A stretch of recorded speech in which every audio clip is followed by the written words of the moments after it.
Welcome back. The Conservatives are demanding a new right for parents to know what their children are being taught in schools. Staggering that you'd have to think they have to ask this, but it comes as we discover some schools are teaching children about the fact there are 100 genders. So we're asking this. So should gender ideology be taught at school at all? We're now joined by the founder of See Change Happen, Joanne Lockwood, and journalist Helen Joyce. Thank you so much for joining us. Joanne, do you think there's any justification for children being taught that there are more than two sexes at school?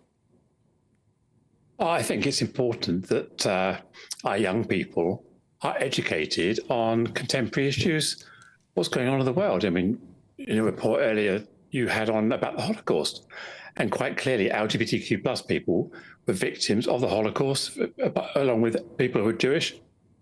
So when people are hearing this in the news about these various different gender identities, it's important that they get to understand the way of the world, because just because the current Conservative government or the Republican government across the water want to erase transgender people, the reality is we are here. This isn't about erasing transgender people. It's about telling the truth to children. And there are only two sexes, and people are not born in the wrong body. So why would you tell that to a child in a school? You're presuming that that's the message that they're giving. I mean, I've seen many of these materials. It absolutely is the message that they're giving. Well, there's certainly not 100 genders that I'm aware of. You know, there may be some niche genders that people keep talking about, but yeah, all these numbers are scaremongering. I think it's every child's right to be educated on contemporary issues. And I think it's important to understand that people who are transgender exist, what gender identity is, and so that they can find their own sense of self. In the same way we talk about sexuality, being straight, being non-trans, all these kind of words, because this is the language that they're picking up at the playground. We can ignore it, or they'll just do their own discovery. Before we bring Helen into the conversation, Joanne, can I ask you, what age do you think it is appropriate to start teaching children this stuff? I mean, we already have sex education, PHSE education, decisions have been made on when that's appropriate. When children become inquisitive about their own identity, I don't have a specific age in mind. You must have an idea. But there are...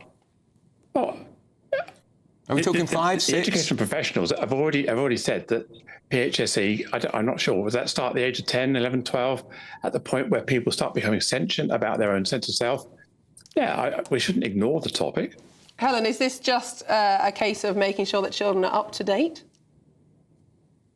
I would make a couple of quick points. One is that you don't have to tell children that things are true to tell people that some people believe them. So schools are going to have to tell children that there are Muslims, there are Catholics, there are Jewish people, and so on.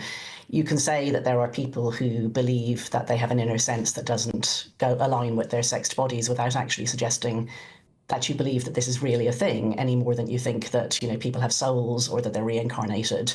But secondly, I think you have to remember that children are very suggestible, and that if you suggest to children that it is possible to be in some sense different from the actual body that you are, you will have created dis-ease in some children who wouldn't otherwise have had it.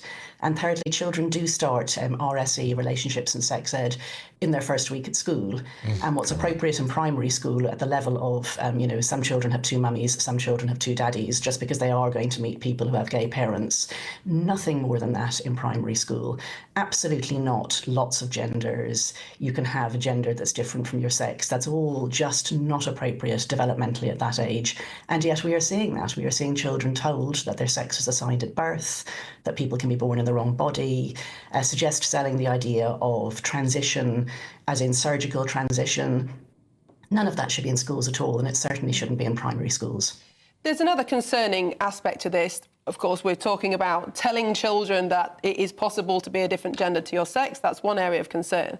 But it's also about how children are taught to behave towards people who claim that they have a different gender to their biological sex. And what I'm really concerned about is particularly girls being told that they shouldn't challenge, say, a man in their changing rooms or a boy in their toilets because that is unkind. Joanne, do you think that's actually setting up girls to put themselves in danger for the so-called purpose of being kind? I think, again, what you're doing here is you're using these very obtuse type comments to try and paint trans people as some sort of predators and No, going I'm into trying to changing say rooms. that I think there's a that's the reason that danger we here. have single-sex spaces, and if girls are socially conditioned not to uphold those single-sex spaces, we are going to have a huge safeguarding challenge. Well, I think it's important that we create environments where people are understood. And if we're not careful, what happens is children grow up whispering and making their own stories up. So it's important that the education we're providing around gender identity, even non-trans people, about understanding your sense of self, I think is really important. I think schools today are doing a far better job than they did when I was younger in the 60s. So I'm not an education profession specialist in this area, but I would advocate that education needs to represent the real world, and trans people are in the real world. If it means making girls more aware of their own sense of self, empowering them, giving them, working with them to, Helen, so they can how is understand this threats, then that's empowering important. girls? Say again? I just say, moving on to Helen, how is this empowering girls? This language of empowerment is not the right starting point when you're talking with children. Adults and children have totally different duties and responsibilities and rights and needs. In schools, it's up to the grown-ups to set rules that keep everybody safe. It's not possible to keep everybody safe if you pretend that some boys can be girls and some girls can be boys. That doesn't mean being mean or unkind to the children who have these ideas about themselves. You do your best to support and accommodate, but you must keep all children safe. No child is safe if single-sex spaces are in name only and you allow a child of one sex to go into the spaces of the other.